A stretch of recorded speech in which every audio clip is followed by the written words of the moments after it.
What's going on, guys? It is Father's Day. We have Ryan and Don Skornicka heading up here to record videocast episode 4.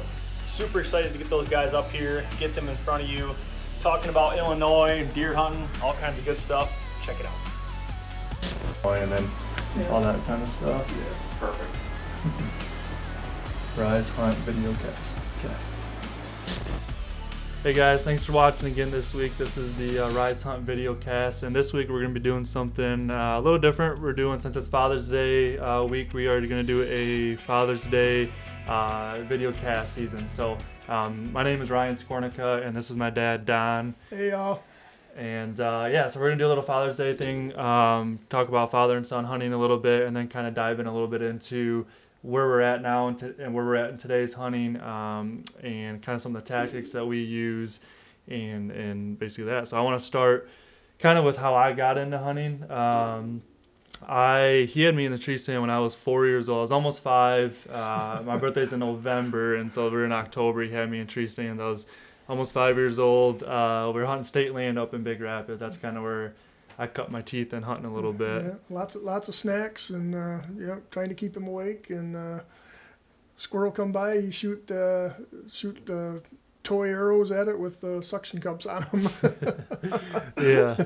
So he had me, up in the tree, or wake me up in the mornings. I never would want to get up, and he'd bundle me in all my clothes and make sure I was plenty warm, and get me up in a tree at 5 in the morning, 6 in the morning, and feed me beef jerky and cheese sticks. And I tell you, I feel really blessed having a son to hunt with, and it's a lot of guys struggle to find hunting partners, and I actually raised mine, so I really feel blessed being to spend time with my son. So it's been good. It's been everything I've learned from hunting. I basically learned from him, and he's definitely taught me a lot about the sport, and it's been a lot of fun. And just growing up with it, I've ever since I was 4 years old. I'm 27 now, so I got 23 years of hunting experience and hunting together, and so we've definitely developed ways of doing stuff that we have specific ways that we like to do stuff now. When it's just setting up camp or hunting, it's like we always have to have it down to science. Yeah, now, but I think a lot, hunting here in Michigan, where we reside here in Michigan, hunting just all public land, big timber, I think really helped play into, the experience of the know-how of how to hunt deer, right, and how to camp, and how to navigate the woods, and so I think it was a really good learning curve there. Yeah, I definitely learned a lot. So like I said, we just hunt state land, was at Manistee National Forest up in Big Rapids, and we still turkey hunt up there. We haven't deer hunt up there in a while now, but that's where we would have all the cousins and uncles and friends. We'd have big hunting camps up there, and just learning how to use a compass in the middle of the woods, just kind of the woodsy stuff to learn that, has then transformed into where we're at now with hunting down in Illinois. So it's been really cool. I've been blessed to have a dad to be able to hunt with, and the best part about it is getting all his old hunting gear whenever he upgrades, and being the only son, he gets all the hand down. Having 4 sisters, so I get the pass down of all the hunting gear, so pretty thankful for that, and so it's been really good. And so just want to talk a little bit about just the father and son and being able to hunt together, and just with being Father's Day, it's been really cool to have the experience, learning a lot, and now with hunting with the Rise, I think we've been filming for the Rise for about 3 years now. I knew Tyler through school, and since we've transformed from hunting Michigan, now we hunt down in west central Illinois, near Springfield. And so Tyler knew we were hunting down there, and kind of asked us if we would join the Rise and film for them, for them down there and stuff. So it's been a really cool experience, and just seeing how, just really in the last year, how the Rise has really evolved. You actually started videoing a year before I did, right? And, because I bought you that camera for your graduation, for your college graduation present. But once I seen what he was doing, what these guys were doing, it's so much fun to get out there and film. And it can be a lot of work too, but in the evenings, that's our entertainment after dinner. Right. We watch our footage from the day's hunt. Oh, look at this buck. Oh, Yeah. and it's added a whole nother element to the hunt. It's like every evening's, or even when you go down and check your trail cameras, it's like Christmas. Right. Again. You're just watching these bucks, and it's been awesome. Yep. But- Yeah. So yeah, we've been hunting in Illinois. I think. Well, you've been hunting in Illinois since like 2005, 2006 when we moved to the new house. Yeah, the fall of 2005, I believe. I started hunting down there with a couple of friends of mine. Yep.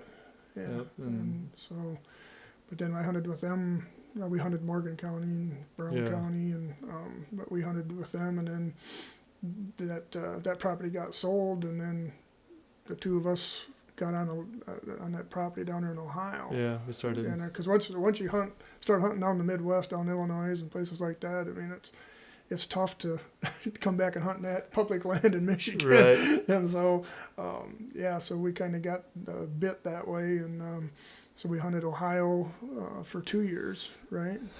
Yeah. Yeah, and then Yeah. I don't know. Ryan called me one. I can't remember. It was during the winter, December, January. Yeah. And I'll let you tell the story on how we found the Yeah, so property, we how we found the property that we have right now. We were hunting Ohio, and it was good. It was fun.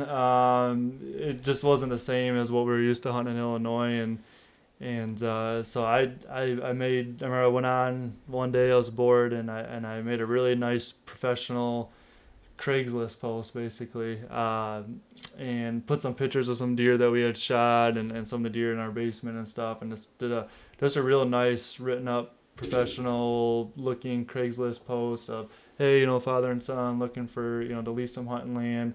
And I remember I just posted it in like areas I wanted in Ohio, Wisconsin, Indiana, Illinois, pretty much all those. I think maybe Missouri too. And I just put the same post out in just different areas on Craigslist. And we actually did go and look at a couple other pieces. yeah, we looked at before a piece in Wisconsin. We looked at a piece in Indiana. Indiana, yep. Yeah. In Ohio, or maybe not Ohio, I can't remember. But had a few of them, and then all of a sudden got a call from a guy. It's like, hey, I got this property. I saw your post, and he didn't even really know what the property was lying. He wasn't the owner, but he had hunting rights to it, and so he gave us an idea what it looked like. And so I remember I called him and told him and sent him the pictures and stuff. And I think that was on like a Monday or Tuesday.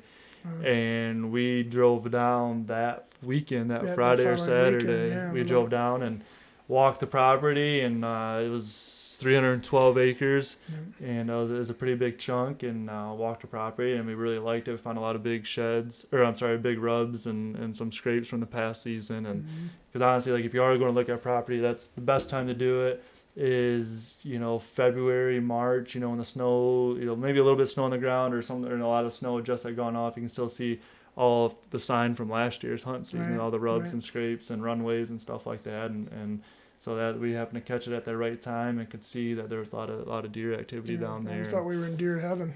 Yeah. Yeah, that was pretty cool. And that was in fall 2015, I think, is when we started leasing. I think this will be our fifth. Yeah, this will be our fifth season. So our first hunting season was 2015. Yep. So yeah, it's been a good property for us. We want to kind of dive in a little bit to, where we're at now in hunting and the property itself. So it's, like I said, it's 312 acres, and it's a pretty long piece. It's kind of a piece that runs, basically a half mile deep by a mile long. Yeah. Yep. And then it's probably, I think maybe 80 to 100 acres of tillable land. I think there's a little more than that. I think there's like 115, 120 acres of tillable. But yep. And then there's a lot of grassland, basically just, thigh-high grass or whatever, that runs through it. And then there's a lot of little islands and little fingers. Not really a big chunk of timber. That's kind of one of the struggles we've been having, is we haven't been getting a lot of the bucks that bed on our property. We don't have the big chunk of timber. We just have little islands, little fingers. We do have a little bit of maybe like a 30 acres. 30 acres of timber there.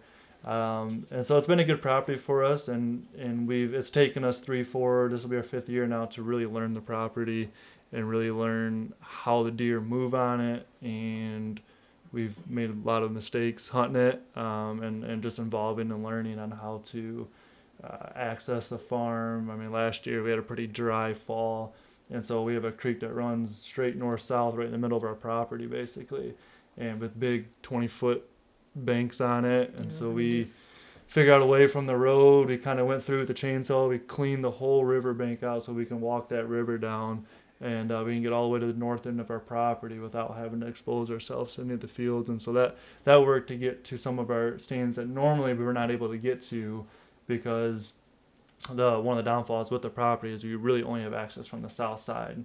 We have 3 or 4 different. We got access now from the west, but because we picked up that other piece next door. But that was a hard thing, because we had a lot of good stands on the north end of our property, but we could never get to them because we come in from the south, and we'd have to walk through all our either our food plots or the tillable that the farmer had, and all the deer are in there in the mornings, feeding, and so we'd walk in there and bust all the deer out, and that'd be that basically. So now we had this last year. We used that creek to get all the way to the back, to get to some of those stands without exposing ourselves to the deer, and it seemed to work pretty good, I think. Mm-hmm. Yeah. It's just there's some years when if it's a really wet year, that the creek is too deep to navigate. Mm-hmm. So then we have to re-strategize. Right. but it's an awesome property. We feel blessed just being able to have that, and we got everything we need there. Yeah. We got barns, we got camping spot, we got water. Right. It's you can't beat it. Right. Yeah, we've definitely been blessed with it. So, yeah, I think as far as last year's season goes, if you guys have been following along with us at all, and you can see these videos on the segment series that we have on our YouTube channel and stuff. But last year we had a pretty good season. Well, I did ish. It was kind of a deflating season, yeah. But it was a fun season. Yeah. It was another season we put a lot of work in, planting food plots and moving blinds around and moving stands and this and that. But we've been chasing this buck. We didn't name him Junior, and I actually had an encounter with him when he was 2.5 years old, and he was I think a nice 9 or 10 point then.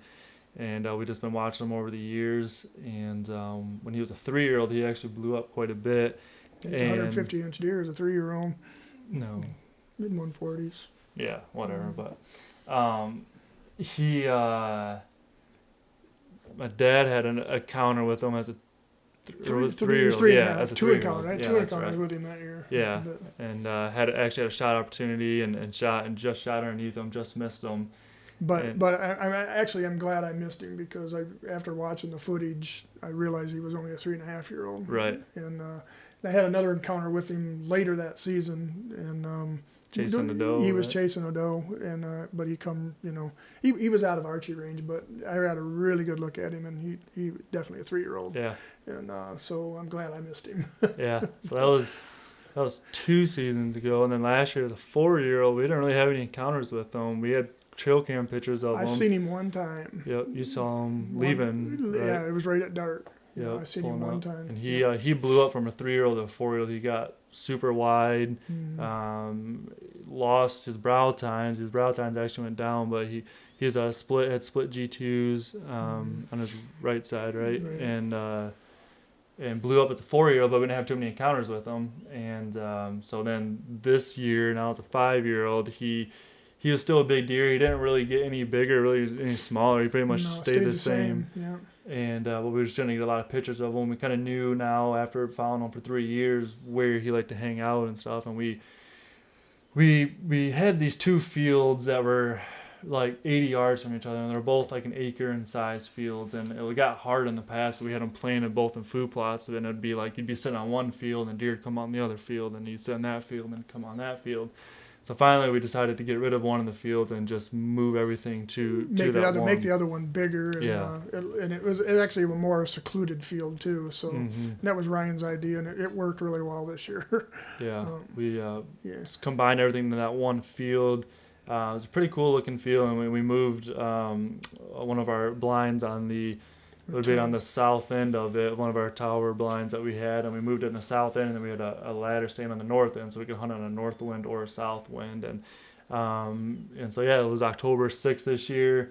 I had a buddy filming for me, and we climbed up in that blind, and it was just a typical, early fall day. Saw a lot of deer that hunt. Probably saw 22, 23 deer, and it was getting towards dark, like it always happens. And my buddy Andrew, who was filming for me, he tapped me on the shoulder, "Hey, there's deer coming." And I look, I'm like, "Oh, yeah, that's a decent buck." And all of a sudden I looked behind him, and I'm like, "Dude, that's Junior," and started freaking out. I'm like getting all set, and this deer's, he's walking right in, and I just was not expecting to see him then.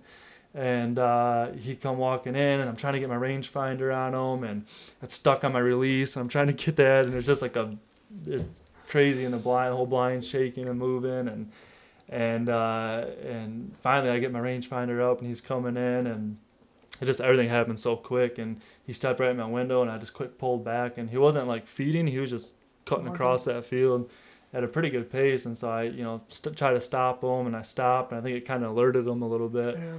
And I was just quick, kind of rushed my shot a little bit, and I shot a little high, and at the same time he kind of like ducked and twirled some, and ended up hitting him high in the shoulder. I think I got about 3 or 4 inches of penetration with my arrow, and he spun off and ran, and I could see my arrow fall out, and he took off running back to the north. And I was freaking out, and I didn't feel good about the shot, but it was nice to at least get an arrow in him, and you never know, you could have hit something. And Yeah. But being you grew up as a 4-year-old hunting big timber, yeah, and now you're hunting ag fields mostly.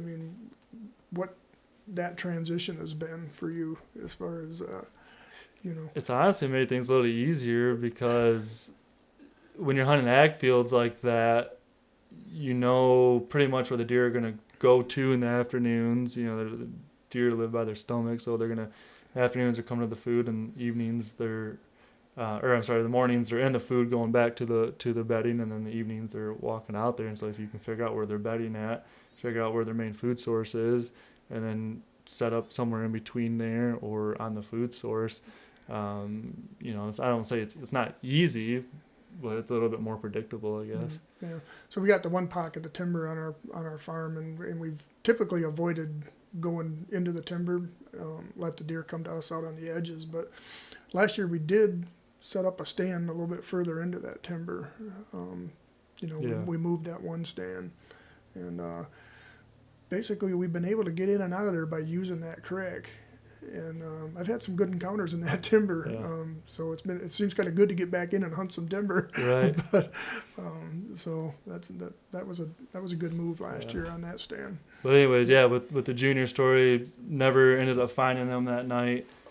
Couldn't sleep that night. Woke up the next morning, went out, looked for him, walked all over the neighbors. Super fortunate that I was walking on his property. He ran there to find him, and never found him, and was really, really bummed many years, and had that opportunity and to not find him. It's just a sick feeling, but with hunting, it stuff like that happens. They're a strong animal, and things happen so quick, and we take our time in preparation during the season to practice, but when it comes to the real thing, it's a little more difficult. But anyways, fast forward, we started getting pictures of him again, which made me feel really good to know that he was still alive. Right. And then we got the text.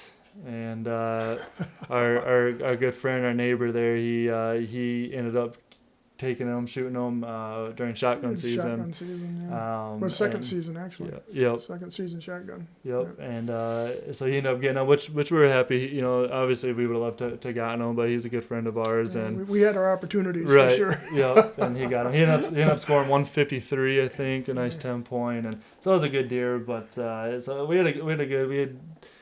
had another big buck on our property. We call it LED. Neighbor LED limited edition deer. Yeah. Neighbor ended up shooting him too. He scored 191. 191. Yeah, when we were watching that deer since he was 2.5-year-old deer, letting him grow, and he just blew up. Was he 4 years old this year or 5?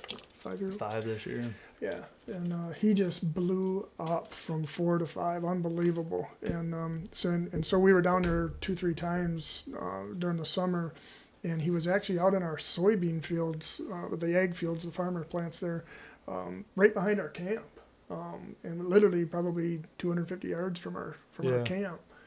every night, morning. I mean, we'd see him out there. We got video of him from our trail cameras, and we thought, man, this is going to be a slam dunk.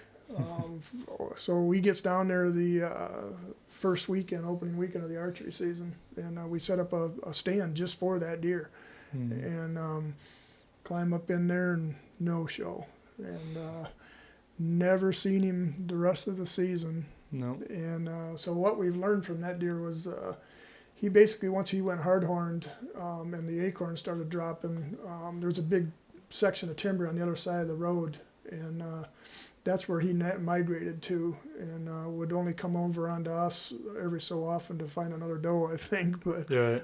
we never had any encounters with him, and then we get the text message again, and A different neighbor got him. a different neighbor shot that buck, and so that really took the wind out of our sails. Our two hitless bucks are gone. But, Yeah. So, yeah, that was a bummer. So going into this year, it's kind of like starting over almost, trying to build that roster up, I guess, on potential hit listers. And we have one old buck, Nubby. Yeah, no, he's at least a 9-year-old deer now. Yeah. But he's not going to score about 120 maybe. Yeah. But he's just on his downward spiral. He's an old deer, and we think he's kind of a bully buck. We think he, he's just so old and big, and we think he just kind of pushes a lot of those younger up-and-comer deer out of there. So we had opportunity to get him 2 years ago. We were both in the stand together. Him and I both. We had his video camera, my video camera, both our GoPros. We both had our bows in the stand because we had this little food plot, and we call it scratch and sniff, actually. Literally, guys, this little scratch and sniff food plot is literally 15 yards wide and maybe 35 yards long. Yeah. Right in the middle of a little section of maybe 7 to 10 acre piece of timber. Mm-hmm. And that is where we get 90% Right. of our shooter bucks on that little food plot. Yep. It's just a secluded little piece of timber. You wouldn't think, that those bucks would be in there, but don't overlook little sections of timber like that. Mm-hmm. Yeah.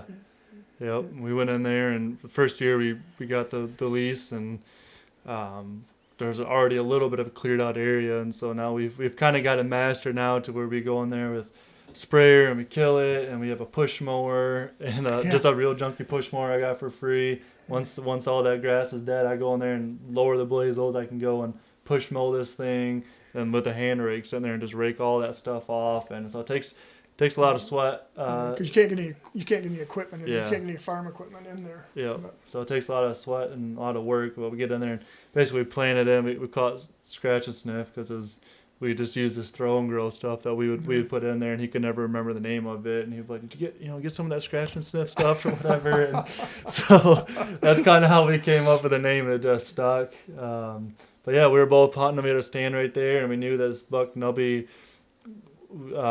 visited that area pretty frequently, and sure enough, we were in there, and I mean, this deer is huge. This looks like a mule deer. He looks almost. like a 300-pound mule deer. And he comes, and he was at 10 yards. We both could have shot him, and we should have. It was early in the season, and as a non-resident in Illinois, you only get one archery tag. For a buck, you only get one buck, and we had 2 or 3 other really nice shooter bucks that we really wanted. We had a couple 170-inch deer on the farm that year, and early in the season we were getting pictures of Nubby traveling with one of those bigger bucks. With Junior. It was Junior. Yeah. And so I was in the hot seat. I had first shot, and he come out, and I had him dead rights broadside 5 yards, and I said, Ryan, it's first weekend. We got 2 170s running around this farm. I don't know if I want to end my season this quick, and hoping that the other, that Junior was going to be still traveling with him in like a little bachelor group, but he never showed, and Nubby walked all of our life. Yeah. but he's still there. Yeah. I saw him later that year. He had already shed his antlers. I had him at like 80 yards, and he already shed. Yeah. But so going into this year, we have Nubby that, as far as we know, is still alive, and then we were just down there planting our spring food plots, and we left our trail cameras up, and so we're going through all those, and there's a nice 140-ish, Yeah, it's 10 140, point 10 last point, year. Yeah, he showed up. Yeah. So We don't know what deer that is. We've never seen him Right. before. But we got a couple of nice 8 points this year that if they You blow passed up, that one, yeah. if they blow up, I had a really good encounter early season with a really nice 8 point. Had him broadside 25 yards, probably mid, I don't know, 130 maybe. Mm-hmm. 3.5-year-old, and hoping that he blows up and see what he looks like this year. Right. So it's kind of a regrouping year for us coming up here this fall, Yeah. and but you know that's the way it is. Yeah. You know, Hoping but that- we're hoping some other deer, you know, that maybe you know had been avoiding the property because of those bigger bucks that Right. got taken off. That some of these other bucks will move in now, and Mhm. so I mean we may be surprised. We may have 3-4 shooters there, Right. but so. Yeah, we don't really know. So it's kind of exciting. It's always nice. Last year going in, we knew that we were going to have 2 or 3 good deer to go after, and which is a good feeling. And this year, it's kind of, it sucks knowing that they're not going to be there, but it's also like what is going to be there, what's going to show up. Yeah, And, so the and anticipation right. of not knowing. So we'll typically we go down in August, and we'll set up our trail cameras in August probably. do our fall food plots. Yeah. Some of the, I guess, tactics that we use with our farm, and like I said, we've been evolving over the years and how we hunt and learn in this farm. And one thing we learned, it's a very hard property to hunt in the morning, and him and I both love the morning hunts, getting out there early and sunrise and hearing the woods wake up and stuff like that. And it's been hard for us, a little bit harder for him than me, because I don't mind sleeping in, but just the way our property hunts is just a very hard farm to hunt in the morning, just based on our access routes. And we have a few stands that we can get into in the morning that are decent stands. They're probably not our best stands, but they're still stands that get you out there and give you an opportunity at least to maybe shoot a doe or something. Yeah, even if you can observe deer movement, from those stands. Right. Yeah. So that's one tactic that we've had to learn of. Okay, that's not hunt as many mornings, because you just push those deer, and especially down there, those big 4, 5, 6-year-old bucks, they only take so much of that pressure. And but it makes it tough when you're driving 7-8 hours for a right. 4-day weekend, and you only get to hunt 4 evening hunts. Or 3, really. Or 3 evening hunts. That's really tough. And then you turn around and drive 8 hours back. Yeah. Yes, it was kind of, Yeah. to me, it didn't seem like the same type of hunting season that we've had, not hunting the mornings. Right. It was Right. tough for me. And don't get us wrong, we still, like, when it came to the rut in November and stuff, we would get out there and we would do all day sits or sit till noon, and we would get out there in the morning. A lot of times that early season, it was just so much more productive for us just to go out in the afternoon and just sit, Right. on some of the food plots or some of the ag fields that we had, Right. and just let those deer come in, and there's so much less pressure than what they have been in the past. And I felt like we saw a lot more bucks and a lot of deer this season compared to. Yeah, you especially did. I know how to pick the right stands. But. Yeah, 'cause I taught you well. But I've probably seen the normal amount. But but I think the bucks that we were seeing did seem more relaxed. Mm-hmm. So I think I feel there like we is saw something. more chasing too. Yeah. So yeah, for sure. Yeah. But, So yeah, I mean, not hunting as many mornings is one of the tactics that we learned. Another one is in the evenings when you're done hunting, you have 10 deer in the field below you still. Instead of climbing down and letting those deer know that you're in this tree, you're in this blind, and seeing you, we would just have someone come pick us up on. We have an electric bad boy buggy. And and they'd come in and drive right to the blind, and the deer would kind of just jump off, and we'd get down and hop in the buggy and go away, and the deer really wouldn't spook that bad. They would kind of just look at it, or they're used to tractors and trucks and stuff being on the property, and so that's another tactic we used to kind of eliminate some human intrusion, as far as letting them know that hey, they're getting hunted, at least. So picking us up on the buggies. And really just being very scent cautious. We started using the ozone this past year, which I felt like worked pretty good. Yeah, so what we did was we just got an ozone machine and set it up in basically a gear tent, if you will, and we just turn that on every 15 minutes before we go out, or after the hunt we'll turn on that and ozone the clothes, and that seems to help a lot. So yeah, just being scent free, having enough stands to be able to hunt in different winds, you know, and so yeah, I mean we picked up a few tactics here and there of just anything you do to relieve pressure on your property, to, you know, keep your scent down, and, you know, so deer don't know that they're being hunted. If you have property that deer feel comfortable on, you're gonna have those does staying on your property longer, which will then, when time comes, the does are there, the bucks will be there.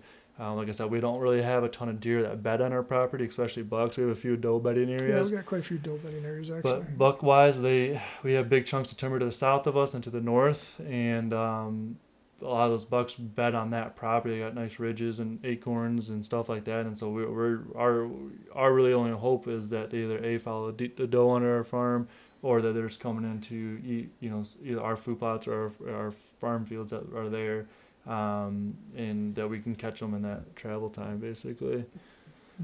So I don't know, anything else? Yeah, I don't know. So this year we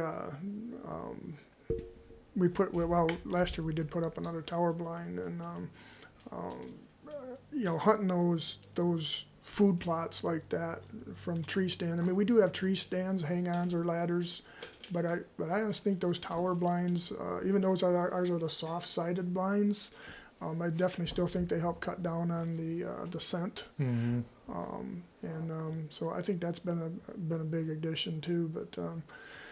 But yeah, and then you know, just always be conscious. You know, those mature bucks, they will not take the pressure, and they'll disappear. And then your neighbors end up shooting them. And then your neighbor ends up shooting them. So yeah. So anyways, well, I think that's about probably gonna do it. So I just want to say thank you guys again for taking the time out of your day to watch the video and spending time here with my dad and I for Father's Day. And just wanted to do a shout out to some of the sponsors that we have, and so Badlands is one of the sponsors we've been working with.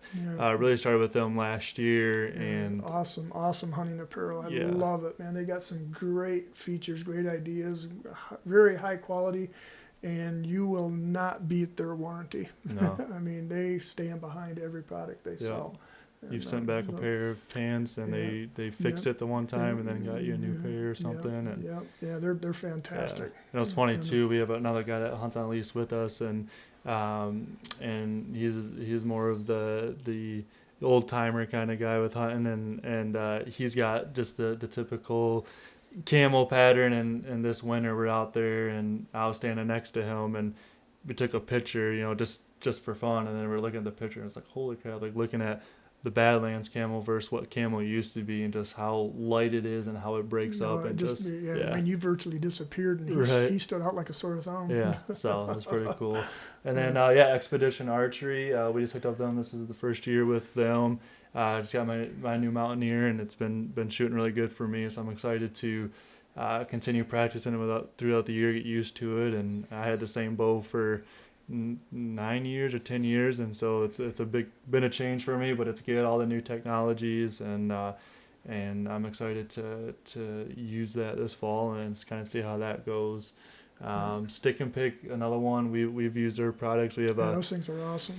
We have a few spots. We set this water trough up a couple years ago on our property, and there's no trees really. There's one little tree, but you couldn't really get a trail camera on it. And we screwed one of those Stick-n-pic things right in there and got it up and high and angled down, and got they work great for those areas you don't have good trees to put cameras in, or your straps aren't big enough, or you want to get them up high and you can angle them or rotate them.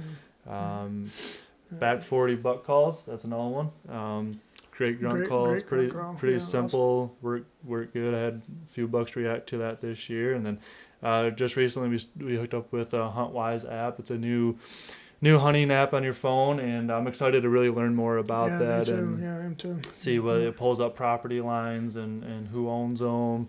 and you can kind of map out your hunt and stuff and check out your property. And I mean, we spend more time, I think, looking at aerial photos of our property and looking at contours and stuff like that. And so I'm really excited to use that. So, but yeah, thank you guys so much for watching. Check us out, YouTube, Instagram, Facebook, The Rise Hunt. Follow along with us this season. We're going to be coming out with more segments as hunt season actually here. We'll be doing our segment series again, and we're going to keep posting videos like this for you guys. So if you have any topics you want us to talk about or anything, feel free to comment or send us messages, and we'll love to get some questions answered for you guys and go from there. So thanks, and keep watching. Yep.